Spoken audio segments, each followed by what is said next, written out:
Другие соревнования прошли в Санкт-Петербурге, городе, который имеет многолетние шашечные традиции и большой опыт проведения соревнований международного уровня. В этом году северная столица вновь стала хозяйкой большого шашечного турнира. За шашечными баталиями наблюдала Айсена Бурнашова.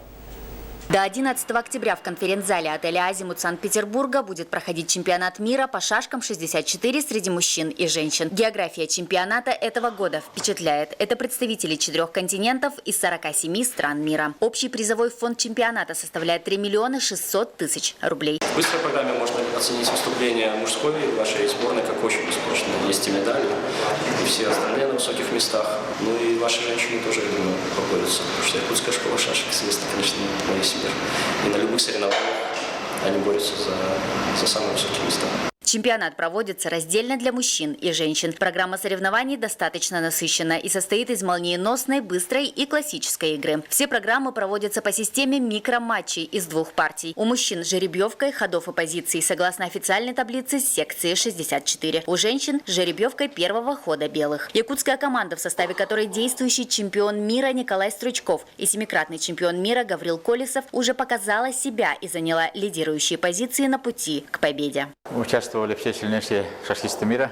Наши по блиц-турниру очень хорошо играли, но в последнем туре немножко не получилось, поэтому Николай Стручков занял 2 место. По быстрым шашкам 3 место занял неожиданно для всех Андрей Федотов из Амги. По классической игре мы тоже верим, что наши будут выступать достойно. Места в соревнованиях определяются по наибольшей сумме очков, набранных участниками. За победу дается 2 очка, за ничью 1, за поражение 0. Во время игры каждый участник ведет обязательную запись партий. Впереди наших спортсменов ждет основная классическая игра. В этот раз собрались все самые сильнейшие, около 10 чемпионов мира разных лет. Основные конкуренты это те же самые.